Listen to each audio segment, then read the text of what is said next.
Hi, Marcia. Can you hear us okay?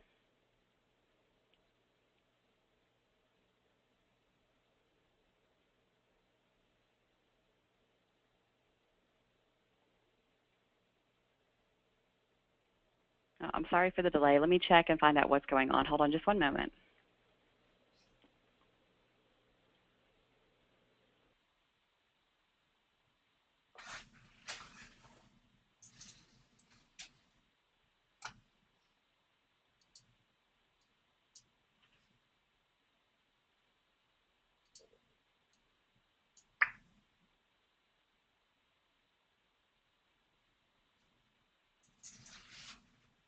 Hi, Marcia. Can you hear us okay?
Okay, everyone. I'm sorry for the delay. We're checking right now. Marcia is having some audio difficulties, and so they're trying to get her audio corrected. So be just a moment. I'm sorry for the delay.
Mike, are you still on the line? I am. Could you give maybe an introduction to the nitrification process while we're waiting for Marcia to be able to get audio access? Um, okay, I'll think about one off the top of my head. Okay. So, am I on? Yes, you are. Okay. So this is very ad hoc. I'm sorry, you people who have dialed in are waiting for these audio problems to get resolved. Dora and Marsha asked me to sort of participate a little bit in this webinar, primarily because of my interest and background in nitrification. So without much preparation, I'll give you a very small or very short sort of backdrop on what nitrification is. The classical model of nitrification is that it is a two-step aerobic process where you have ammonia oxidizing bacteria, which are responsible for oxidizing ammonia through to nitrite. They do that in two very simple enzymatic steps. One of them is catalyzed by a monooxygenase enzyme called ammonium monooxygenase, which is a very, very non-specific enzyme, which has some relevance, I think, to some of the material that Marsha is going to be talking about. The second step in the nitrification process is the oxidation of nitrite through to nitrate, and that is catalyzed by an entirely separate group of organisms, nitrite oxidizing bacteria. And certainly in a lot of naturally occurring environments, these two types of organisms are found very, very closely associated with each other. So consequently, nitrite is something of an uncommon intermediate to find in the nitrification process. Certainly over the last 15 or so years, maybe a little bit longer, our understanding of nitrification has been dramatically transformed. For example, it is traditionally taught, if you go to universities or whatever, or a few years back, it would have been traditionally taught that nitrification is an obligately aerobic process and that it is only catalyzed by bacteria. That has somewhat been turned on its head with the advent of primarily molecular tools that have detected very different processes that occur in the environment. So if we take those two paradigms, one that it's bacterial and the other that it's aerobic, we now know, for example, that ammonia oxidizing archaea are very, very important organisms for the nitrification process. And so physiologically, they have some considerable similarities with ammonia oxidizing bacteria, but perhaps, I don't know what the microbiological background of folks is, but the archaea are an entirely separate group of prokaryotic microorganisms. They look very like bacteria, but in fact, they're not bacteria. They are a much more ancient line of organisms that are kind of closely related with, have roots in their early division of cells between eukaryotes and prokaryotes. The other question, the other issue is that we now know that ammonia oxidation can also occur anaerobically, and that is the process of called ammonox. And I'm not sure that this is something that Marcia is going to talk about today. Just going back to the very last. I think I'm on. Are you good to go? Okay. Yeah, I think so. All right, thank you, Marcia. Thank you, Mike. Oh, you're welcome. Hopefully I didn't give any away secrets in your talk. So. Oh, I'm sure you didn't. Thank you so much. I apologize for not getting online sooner. Couldn't get the right combination. Okay, I'm going to be talking about nitrification in drinking water systems. It's a growing problem for water utilities in the U.S. and Canada. It's also an interesting combination of both microbial and chemical degradation of the disinfectant chloramine. I've numbered the slides, so if you want to jot down, if you have a question about a particular slide, maybe you can jot down the number, and that'll make it easier to go back to that.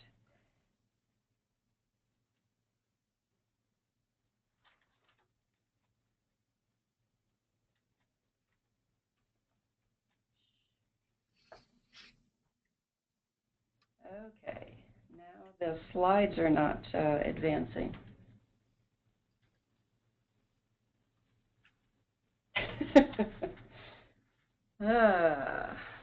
Okay. Marcia, you might want to try stopping it and then reopening the slides to see if that'll do it. Sometimes that happens.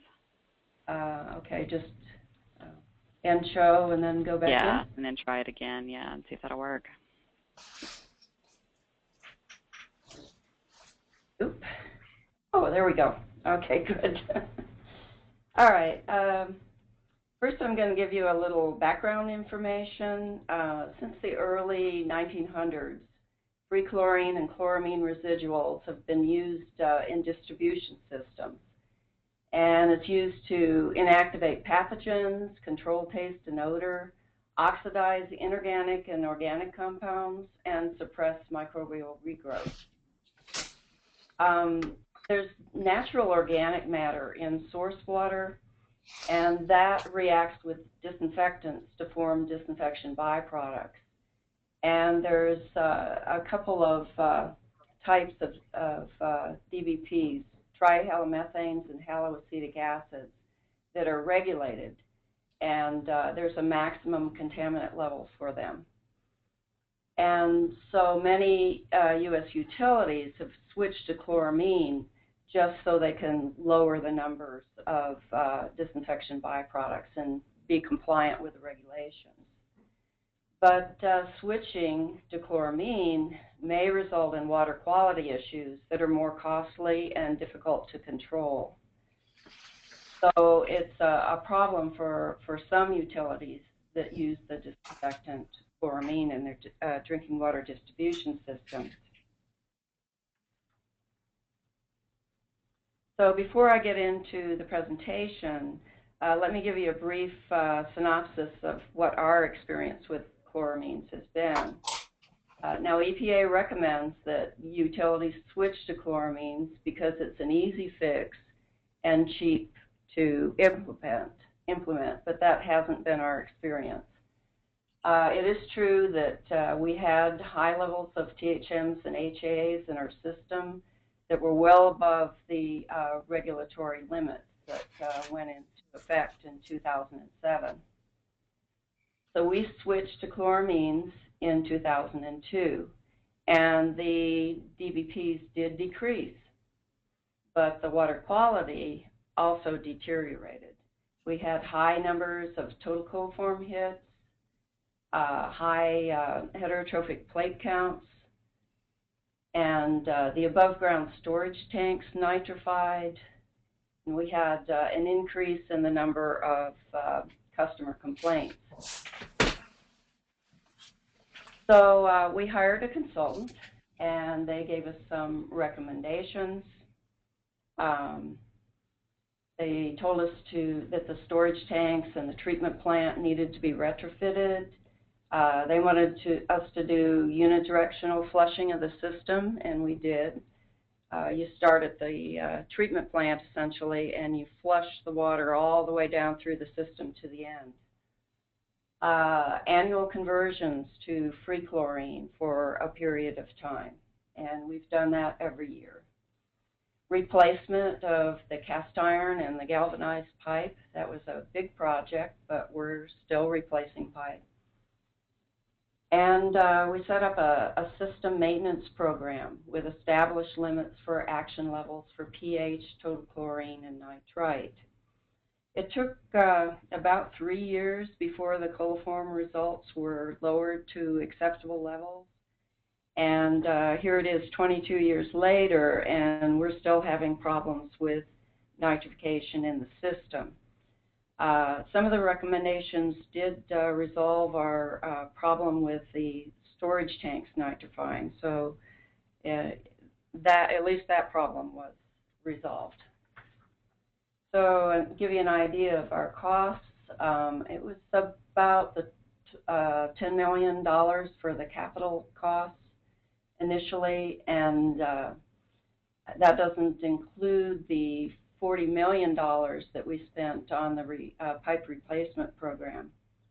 And last year we added PAX mixers to the tanks, and there's some major work being done up at the treatment plant this year, so the costs are still mounting. And then there's also the yearly operation and maintenance cost.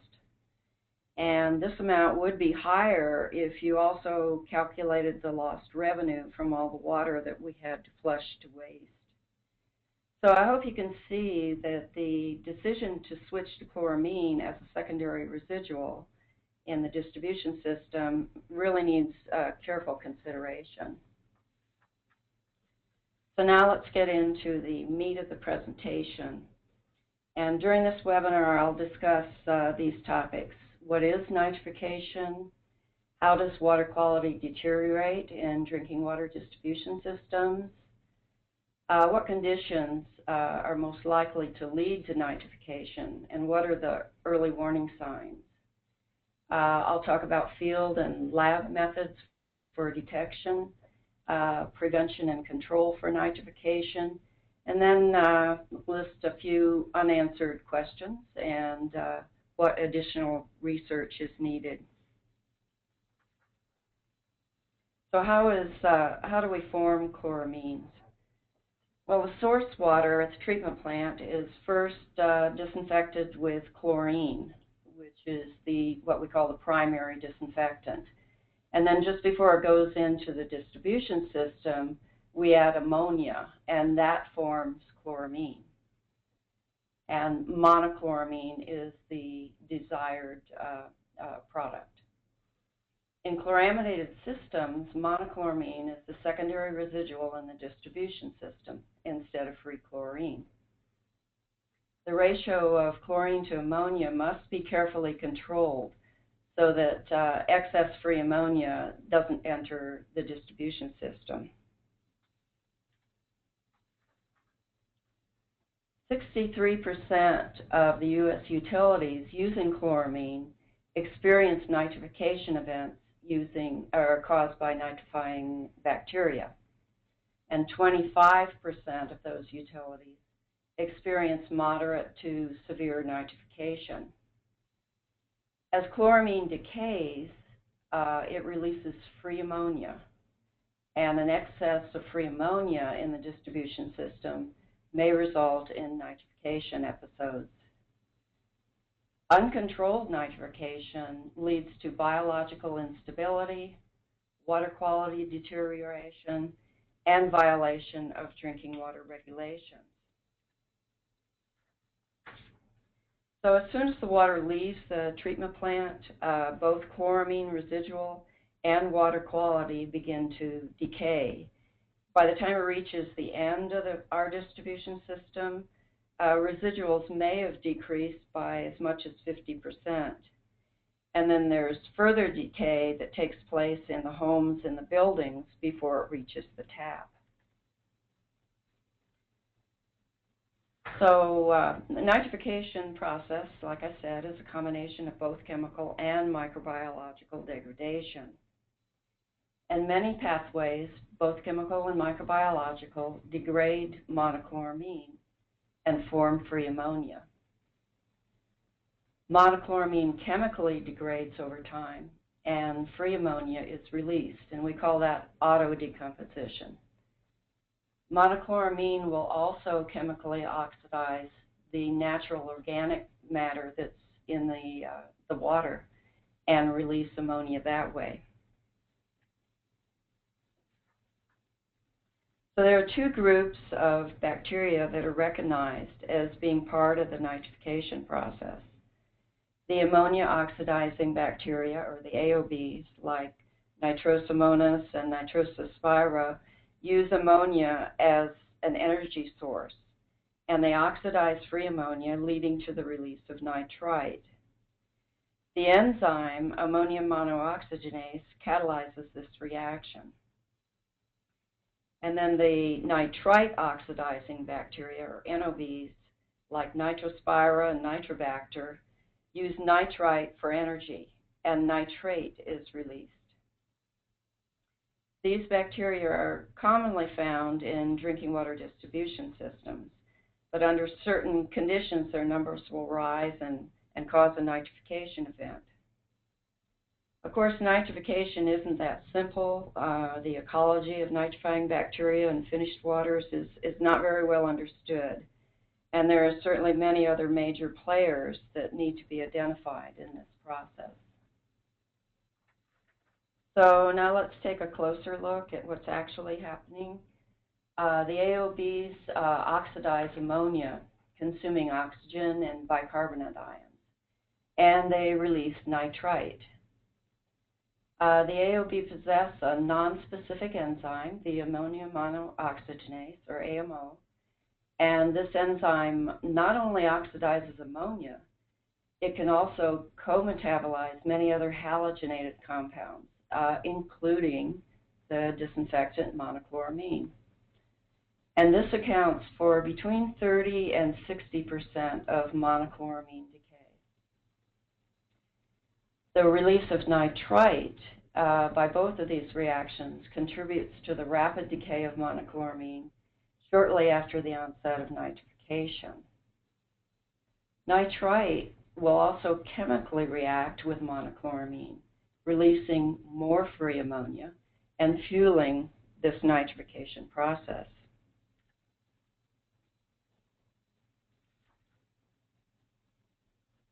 Now, the NOVs oxidize nitrite, consuming ammonia, oxygen, and bicarbonate ion, and they release nitrate.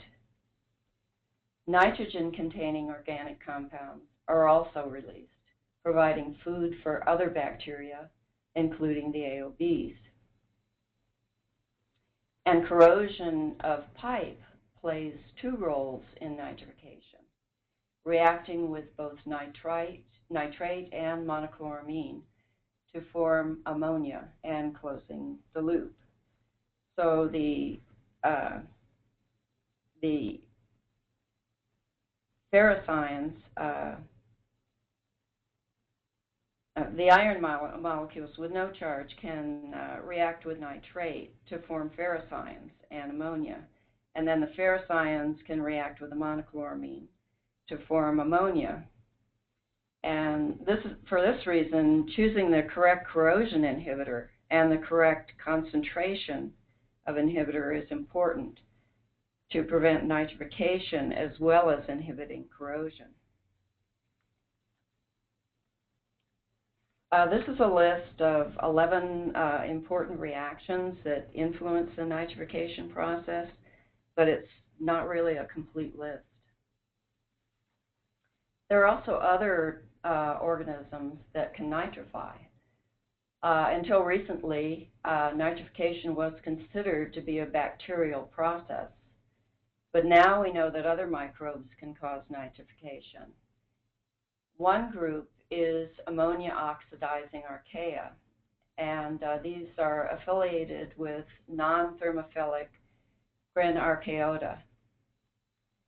Some microbiologists have found that fungi and some algae and certain heterotrophic bacteria also carry out nitrification.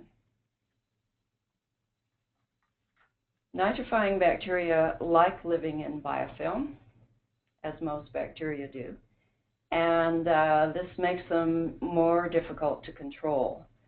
They can descend in the biofilm and be protected from environmental challenges like disinfectants and cold temperatures.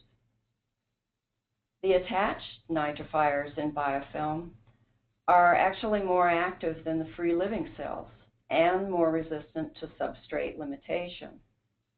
Gradients of nutrients and oxygen help them to find a niche in the biofilm. Biofilm and aggregates can facilitate nitrification outside the optimal pH range for nitrification. And sediment and tubercles in distribution system pipes exert a chlorine demand, and this lowers the concentration of the disinfectant and also facilitates the growth of nitrifiers. So what are some of the potential negative effects of nitrification in distribution systems? Well, low levels of disinfectant is a problem. There's a regulatory limit of 0.2 milligrams per liter. And if we get below this, then we are out of compliance. There's also an increase in microbial activity, increase in nitrifying bacteria, heterotrophs, coliforms, and possibly opportunistic pathogens like Mycobacterium, Pseudomonas, and Acanthamoeba.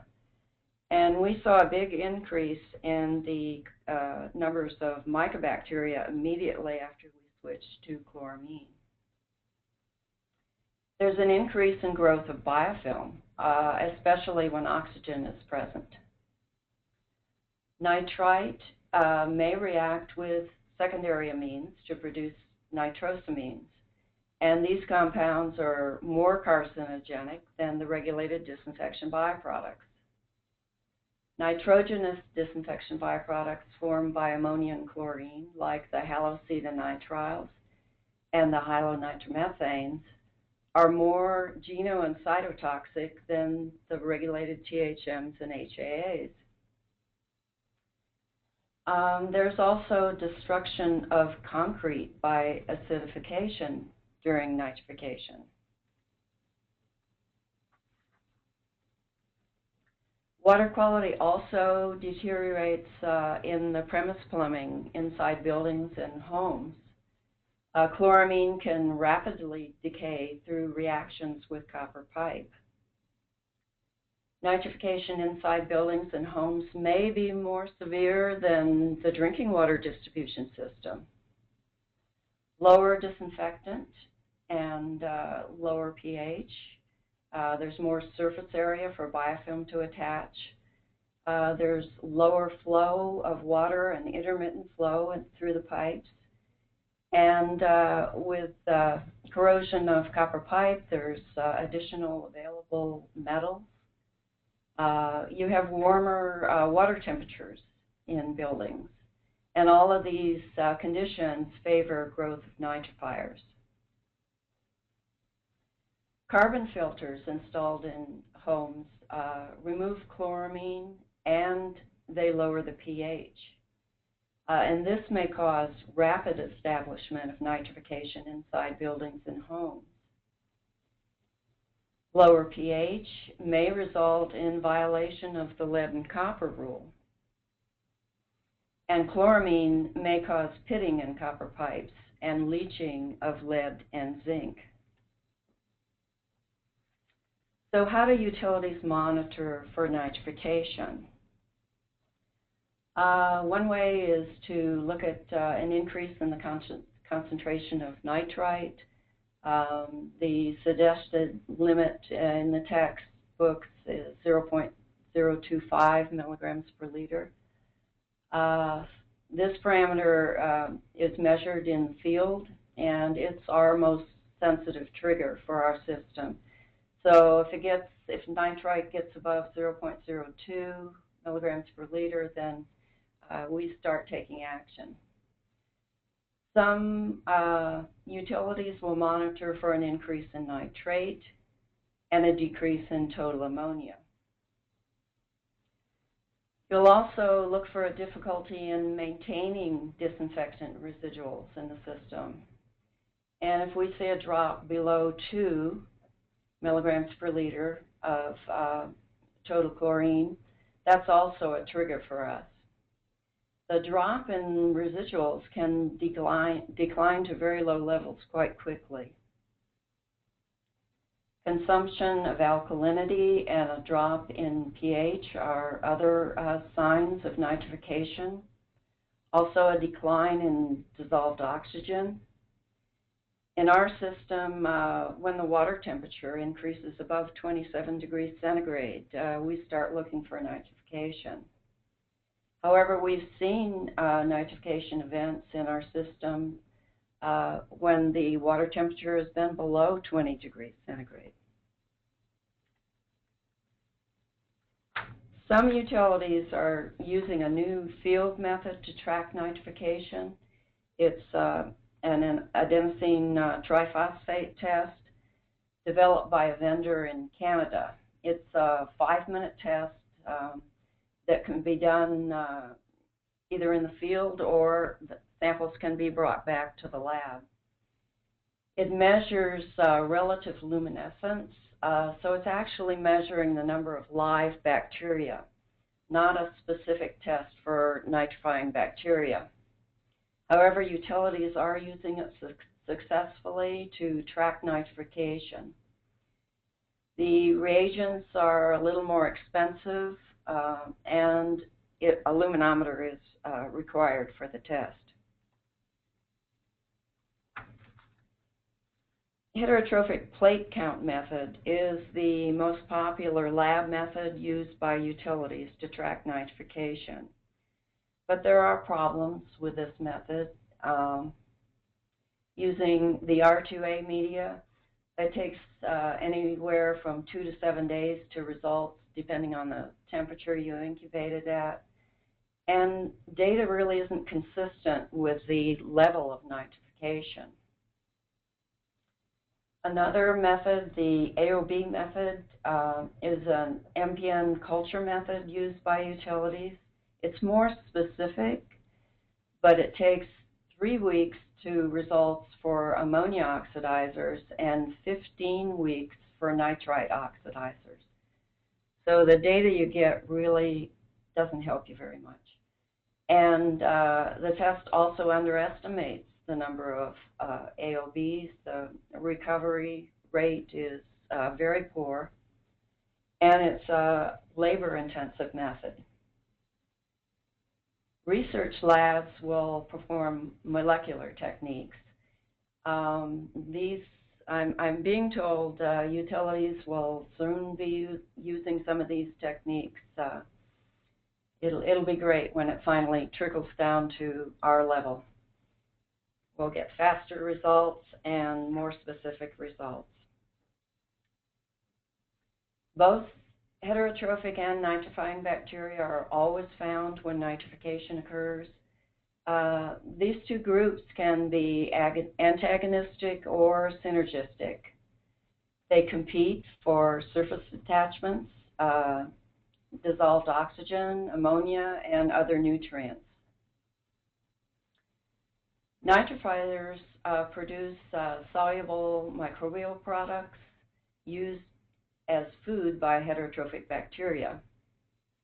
And heterotrophs can produce organic compounds that can either stimulate or inhibit the growth of nitrifiers.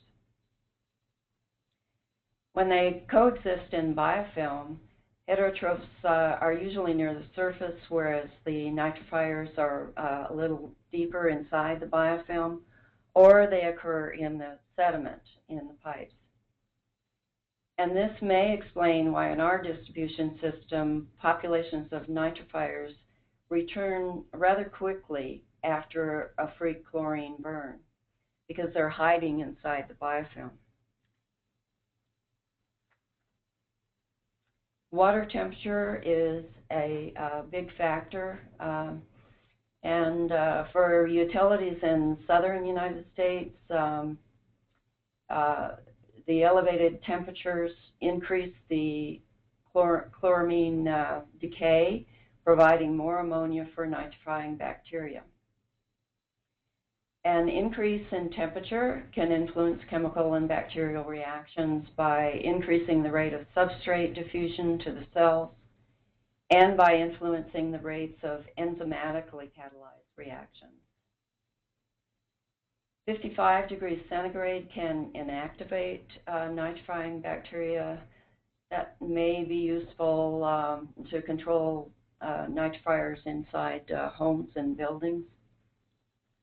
Nitrification episodes are more frequent in distribution systems when the temperature is above 15 degrees centigrade. And the water temperature in our system never dips below 17 degrees centigrade. Nitrification is the most difficult to control in the summer when water temperatures are higher, and in our distribution, the temperature ranges from 27 to 34 degrees centigrade. pH is another factor in nitrification events.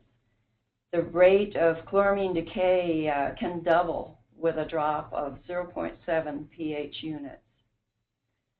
The optimum pH range for nitrifying bacteria is between 7 and 8, and in our system, it's normally between 7.6 and 8, which is ideal for nitrification. Some utilities in northern climates will control nitrification by increasing the pH above 9.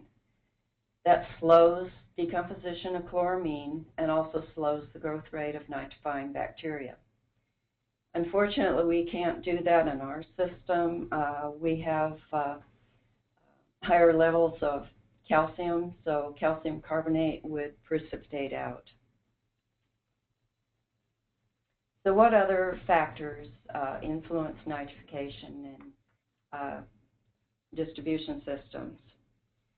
Water age is, or the length of time that the water resides in the distribution system. That's a big one. And our distribution system is 40 miles long, so water can be over 8 days old before it gets used in the system. Storage tank design and operation is very important. we had to retrofit all of our storage tanks after we switched to chloramines. We wanted the water to be first in, first out of the tanks. We wanted better mixing in the tanks. The capability of adding free chlorine at the inlet and the outlet at pump stations. And we also altered the pump and fill schedule to lower the water age in the tanks. Intermittent flow in distribution systems and dead ends are a problem. We have over 3,000 dead ends in our system. Sediments in the pipe, tuberculation in the pipes, and iron in source water can be problematic. Biofilm, absence of sunlight, and a lower demand for water in the system is very important. So our consultant used the hydraulic model to determine water age in our system. And these two maps compare water age on an average day in 2002 and 2009. And sorry, these maps are color-coded with the highest number of hours, or the highest water age being the magenta color. You can see how the demand has lowered between 2000 and 2009. And we will see more of a change as the demand drops even lower in the near future. So these are other factors that increase water age. Our distribution system was overbuilt for our current needs. It was designed for 120 million gallons a day peak demand, and the current demand is 52. The increased use of reclaimed water has really decreased the demand for drinking water. We use reclaim for irrigation, so a lot of water used to be used for watering our plants and our lawns. Even though it rains in Florida, we still need to water quite a bit. Our citizens' conservation efforts did contribute to a decrease in demand. We also have interface zones in our distribution system where water moves back and forth in the same area, so that increases the water age. And loss of our consecutive systems is really impacting us. 3 out of the 5 systems are building RO treatment plants. So as they go offline, our demand will significantly decrease. This chart shows how the residential per capita usage dropped over time. The bar on the far left is fiscal year 89-90, far right is 2012-2013. And this graph shows how the demand for drinking water decreased over the same years.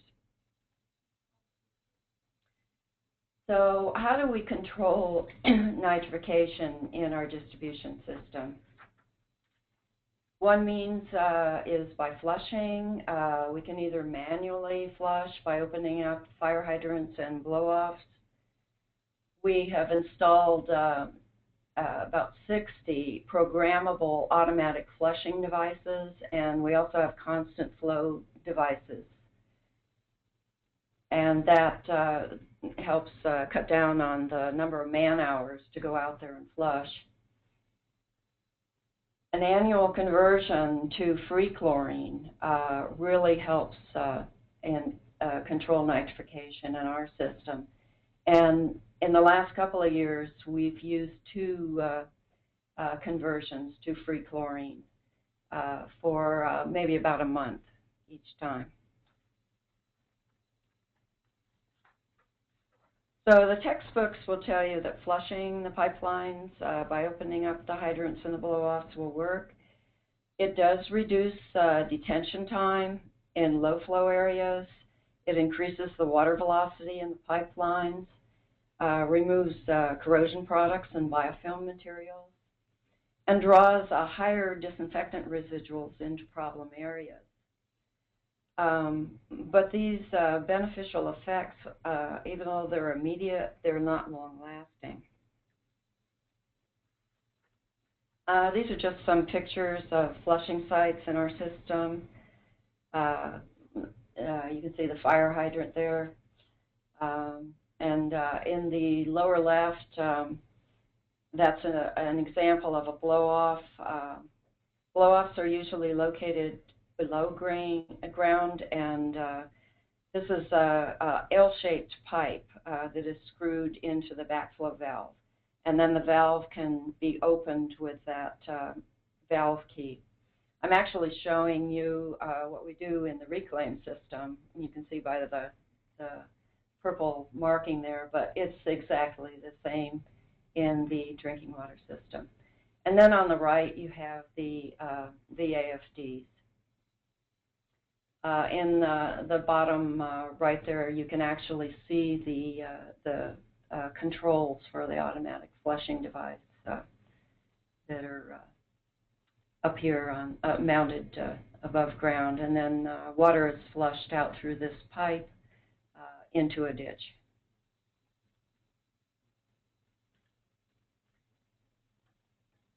This slide shows you the annual water loss due to flushing between the years 2004 to 2013. And you can see there's a gradual increase up to the year 2012, and then it drops a little when we started doing two chlorine maintenance events. But compare these number of gallons flushed per year to the flushing that we did when we were a free chlorinated system, which was less than 10 million a year.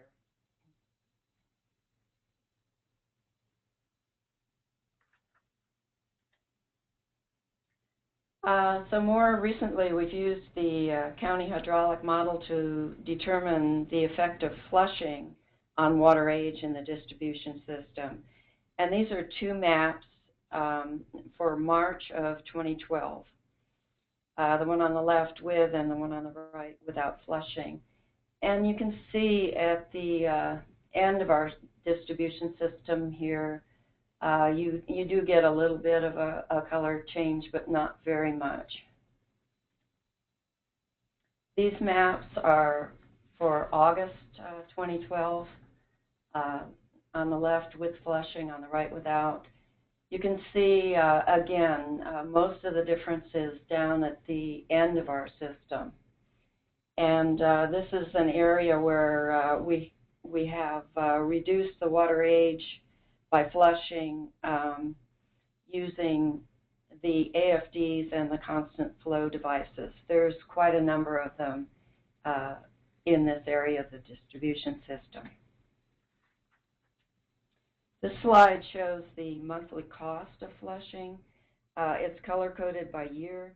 The green bars show the cost of flushing in fiscal year 2011 and 12. The total cost of water flushed in 2012 was $1,465,044.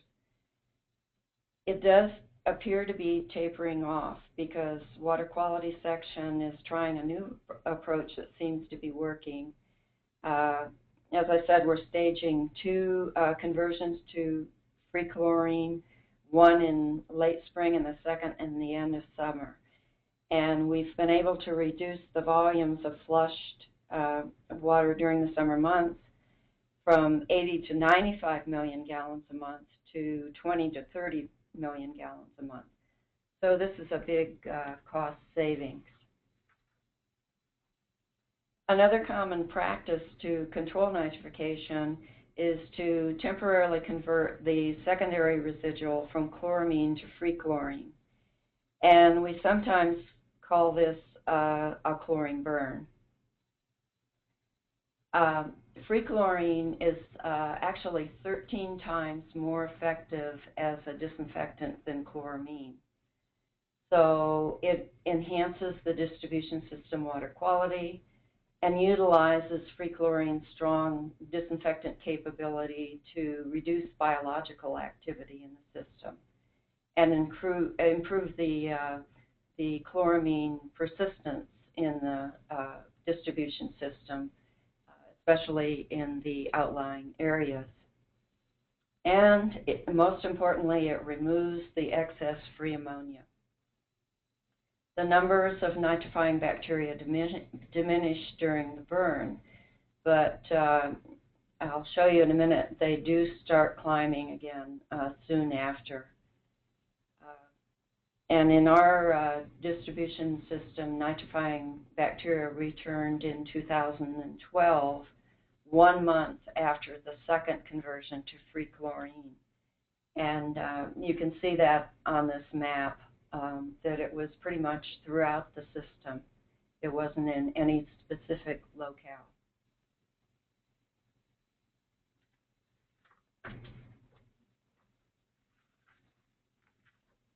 So we did a nitrification study in 2012 with Virginia Tech, and the research objectives were to identify which organisms were causing nitrification in our system, and every distribution system will have different dominant species depending on many factors, including the organics in the source water, the hydraulics of the system, the water temperature, and how much dissolved oxygen is in the water. We also wanted to determine how each stage of the free chlorine conversion would affect organisms responsible for nitrification. And we wanted to identify other dominant microbes that are present during the 4 stages of the burn. So on this slide, you can see the 4 stages, the pre-burn, the burn, immediately after burn, that's 1 month after the burn, and then the 4th burn, the 4th stage is post-burn, which is about 3 months after. And we did 46 sites, they're shown in these little black boxes. These are the sites where that we included in this study. We collected large volume samples, 2.5 liters, at each of the 46 sites. And at our utility, we filtered the water, and the filters were placed in cryotubes containing lysing enzyme A, and then frozen at minus 70 degrees centigrade. And then we shipped those samples to Virginia Tech on dry ice for analysis. Now here these are just pictures of sites where we collected water for this nitrification study. On the upper left, this was up at the treatment plant. We can have a quick disconnect. This is actually left there permanently. We just can collect water at the point of entry to the distribution system up there. Over here on the upper right, we have one of the permanent sampling stations. We have about 300 of these in the system. There's a cap that goes on top, and we can lock it up. But this is a very convenient place to collect samples for compliance reasons. Down here on the left, we're collecting a sample from one of the blow-offs, and we're using that L-shaped pipe again to screw into the valve. And then here on the pipe, we've got a fixture where we can conveniently collect the water samples. On the right, this is a master meter, and these are 2 backflow prevention assemblies. And then I don't know if you can see, we screw in this little fitting, and then with a screwdriver, we can adjust the flow and collect samples here. We did not actually collect biofilm samples for the Virginia Tech study, but I wanted to show you how we can collect biofilm in a distribution system as well. On the upper left here, we're actually disassembling one of the backflow valves, and we can go in here and with a swab and collect biofilm. On the upper right, this is the Biosept bead sample collecting device. We can collect biofilms in here by running water through here for any length of time, and then going back and removing the Biosept bead trap and sending that to Microbial Insights for identification of the organism. On the lower left, we've set up a pipe rack. We put these together at the lab. There's 8 ports where we can insert coupons of various pipe materials, and water flows through this pipe rack for any length of time that we want, and we can go back and collect the coupons and have them analyzed for biofilm. And on the lower right, this is an annular reactor. You can purchase these from Biosurfaces Technologies in Montana, and water circulates around the drum in the inner chamber, and you could put 20 coupons in here. The pipe materials we used in this case are PVC and iron pipe.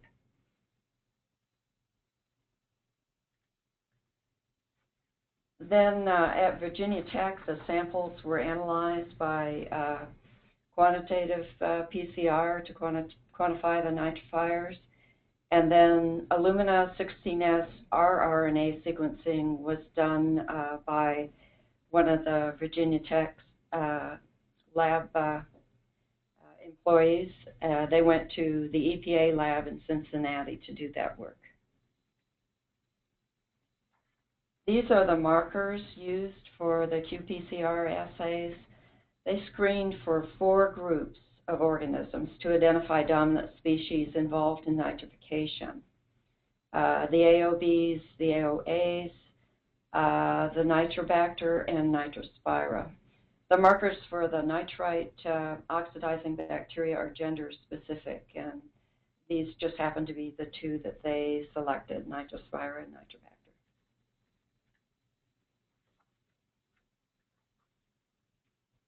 So the next few slides, I'm going to show you the effect of the burn on the various organisms.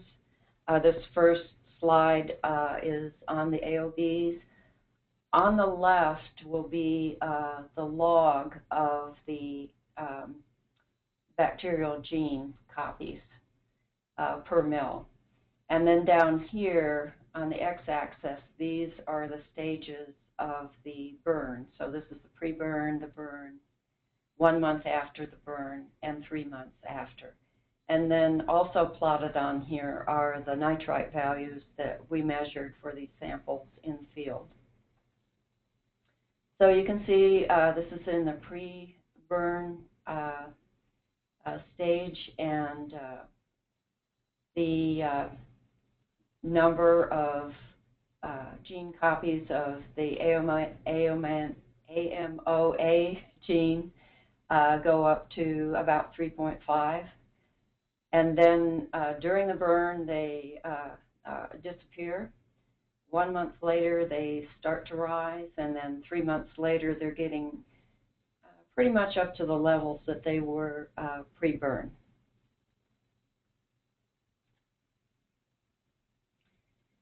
And then this is the effect of the burn on the archaeal organisms, the AOAs.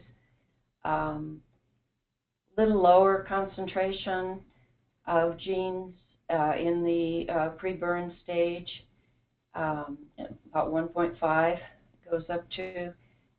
They disappeared during the burn, and 3 months later, we still hadn't seen them come back yet. This is the effect of the burn on Nitrispira, one of the nitrite oxidizing bacteria.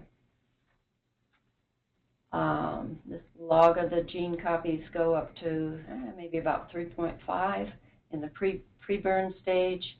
They don't completely disappear during the burn.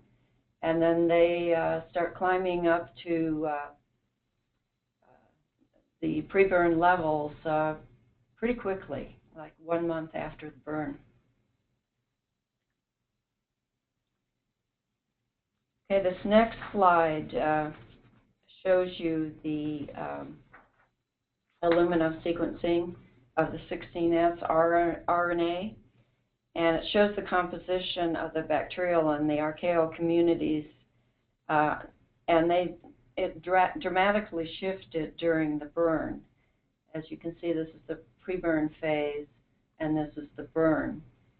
But they reverted to a condition similar to the original composition within 1 to 3 months.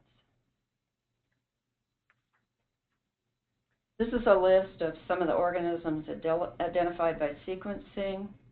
The top 10 organisms listed on this slide have been detected in water and biofilm samples from previous studies that we've done.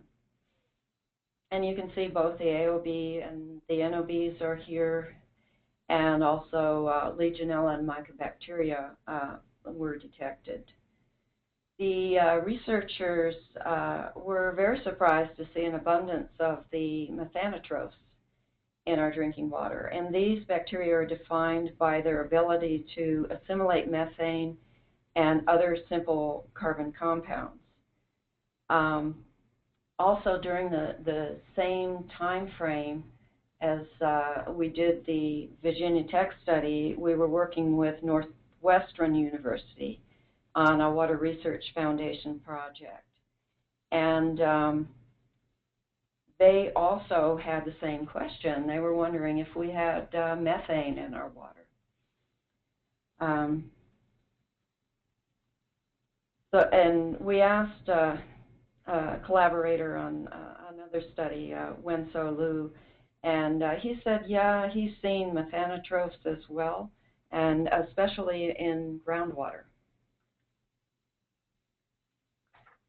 So this got me thinking. I looked at a project we did years ago.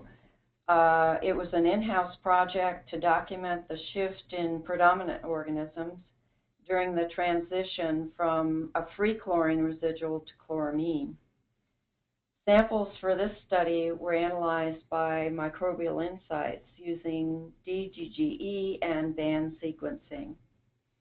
The bold print on this slide indicates that the organism was present in greater abundance. And although methanotrophs were present when we used free chlorine, they were more abundant in biofilm and water samples after we switched to chloramines. And remember, we started having issues with nitrification immediately after we switched to chloramine as well. So I began to wonder if methanotrophs were enhancing the nitrification process. Mike Hyman, the speaker from the previous webinar, who's also a panelist, I think you heard him in the beginning when I was having my issues, he had a slide in his presentation associating these two groups of bacteria. And Mike told me that methanotrophs possess an enzyme that's very similar to ammonia monooxygenase that the AOBs possess. And this enzyme is called methane monooxygenase, or MMNO. Mike very kindly did a quick search of the literature, and he found a reference that suggested that methanotrophs may contribute greatly to chloramine decay and nitrification episodes.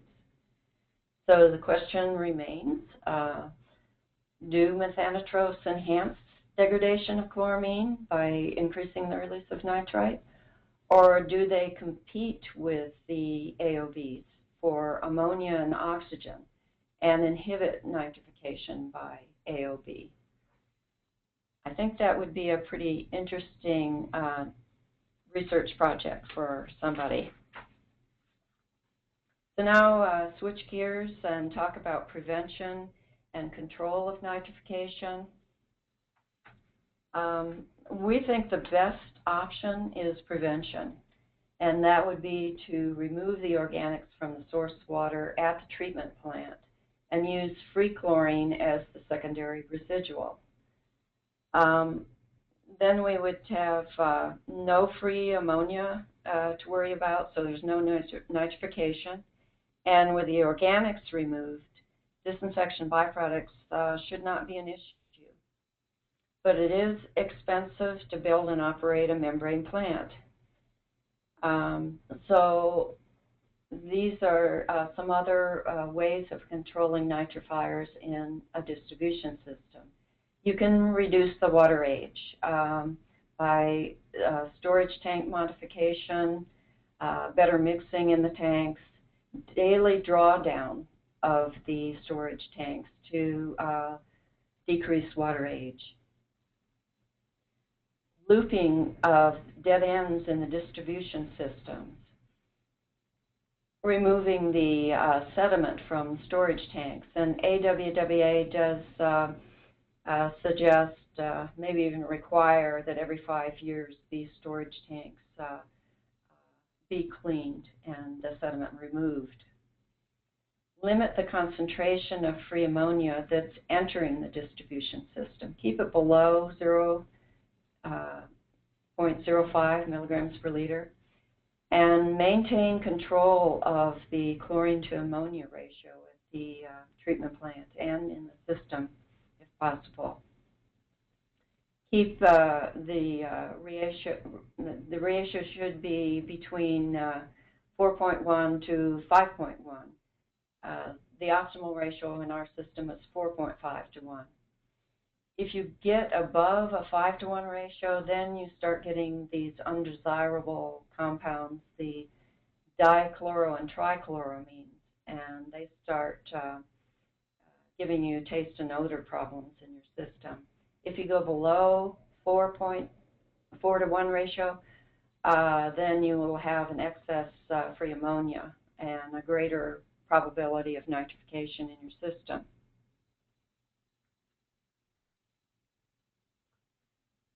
Also, controlling nitrifiers, you can limit the concentration of dissolved inorganic carbon, nitrogen, oxygen, phosphorus, and trace metals. That'll reduce the growth of nitrifiers. Maintain an optimal level of disinfectant in the distribution system. And maintain do the unidirectional flushing of the entire distribution system, starting at the treatment plant and going all the way down to the end of the system. Flushing to restore residuals in problem areas. Annual conversion to free chlorine for 1 month. And in some systems, elevating the pH above 9. Will slow the decay of chloramine and slow the growth of nitrifiers. So what about additional research questions? Nitrification control is a major issue for many utilities, and it will be of growing importance as more utilities switch to chloramine. We need better means of control. If a source water contains methanotropes, is this a risk factor for utilities switching to chloramines? If methanotropes enhance nitrification, then there is a greater risk. It'll be important to monitor the continued effectiveness of the chlorine burn. Are 2 free chlorine conversions per year sufficient to limit colonization of nitrifiers? And will a second exposure to high levels of free chlorine result in an increase in resistance to disinfectant in future years? And resistance to disinfectants has been reported in the literature.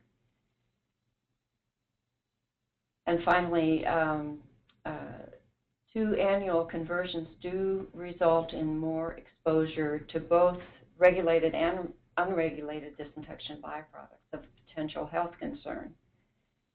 And these byproducts can be from chloramine as well as free chlorine.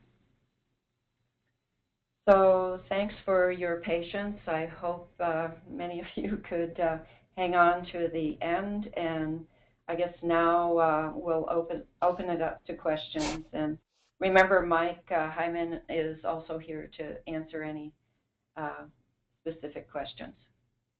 Thank you very much, Marcia. That was a great presentation and very informative. We do have a few questions. The first one is, you mentioned the unidirectional flushing through the entire system. So can you explain that a little more? Did it include going all the way through to the tap and end users? No, not that extensive. But it was still a very major undertaking.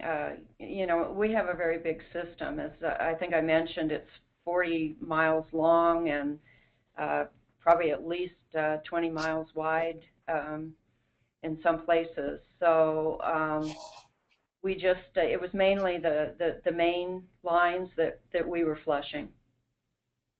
Okay. The next question is that you mentioned several parameters that are triggers for action. Nitrite levels greater than 0.02, decreases in residual and alkalinity, for example. Where in the system do you take these measurements? Oh, many different places. We will go to those permanent sample stations that I showed you a picture of, and we can, you know, we routinely look there to see if we have higher nitrite values. That's mostly what we're looking for. But, you know, pH and residual we also measure.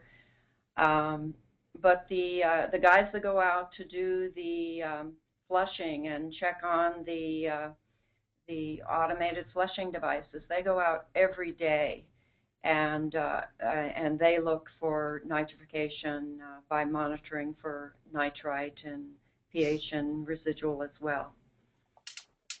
Okay. So we have several teams that are looking at this all the time. Okay, great. All right, the next question is, you mentioned that corrosion can enhance the chloramine decay and ultimately nitrification. Since phosphate is a macronutrient for microbial growth, have you seen where phosphates for corrosion control have actually stimulated biofilm formation and nitrification? That's a very good question, and I've had many microbiologists come up to us and say, well, you know, you're adding that corrosion inhibitor, so you're stimulating nitrification.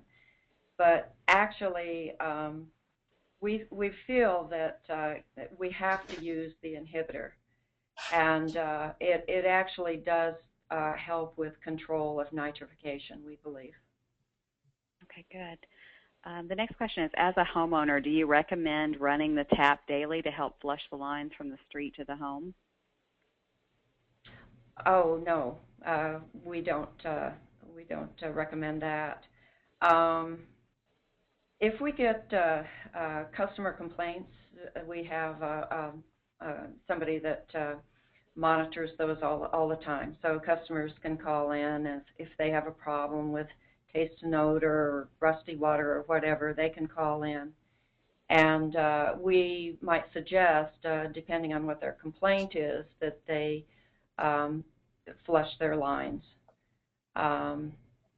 And even flush their hot water heater. Sometimes that's the source of customer complaints. Oh, that's a good point. The buildup in the water heater makes a lot of sense. Mm-hmm. Are there any other recommendations that you have for consumers or any user remedies that you would recommend? The remedies. Specifically for nitrification, I think you're saying, right? I think that's what they mean. Yeah, I don't think we give any recommendations for that. We would go out and test the water at the home. There's an outside hose bib where we collect samples there, and we'll run tests and see if the water is actually good that's coming to the home. If it's actually poor inside the home, we have been known to go inside the home and test the water there, but legally it's really a private system. So we sometimes will tell customers that they can go to a private lab and have water tested. Okay. Or sometimes the health department. If there's a health concern, the health department will test the water. Oh, that's a good point. And then there are several people that are asking for a copy of your presentation. Is it okay for me to send out a PDF of the slides? Absolutely. Okay, that's great. Mike, do you have anything that you want to add to the discussion before we end today? Well, I only had one observation, which I hadn't made when I looked at the slides earlier, and that was the results of the Illumina sequencing, and I don't know whether Marcia could possibly get us back to that. Yeah. It's the one below that, I think slide 49. Oh, okay. One after, sorry.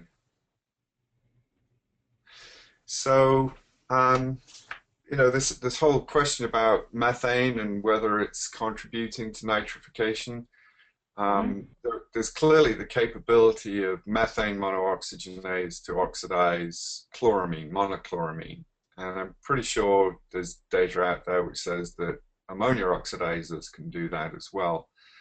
But if you have a look right down at the bottom here, where it looks at Kiel OTUs, one of the things that you see in there is a lot of organisms that say methano at the beginning.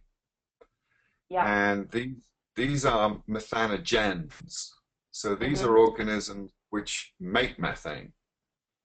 Okay. And so it could well be, and I'm just, you know, thinking off the top of my head here, that the diversity of methanogens that you are seeing in those samples might suggest that you've got an indigenous source of small organics which these organisms are using, and those are the things that are generating methane, which is then supporting growth of aerobic methane oxidizing bacteria.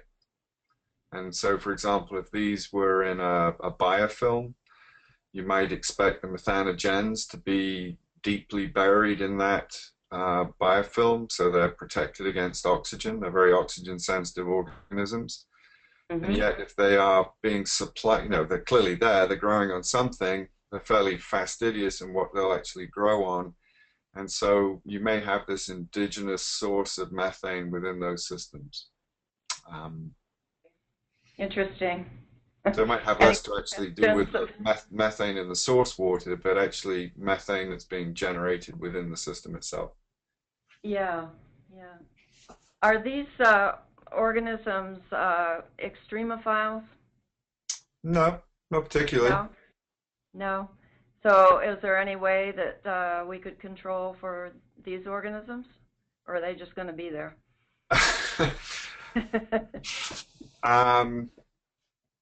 I don't think there's anything. They're going to be, if if my little model is correct, you know, the idea that you've got these guys buried in the deeper layers of a biofilm, they're going to be less susceptible to any of the treatments that you put in than some of the other organisms. So I think if you were going to recommend anything, it would have to be harsher still, which doesn't fit very well with a water quality issue. But anyway, it's just a thought. Yeah, thank you.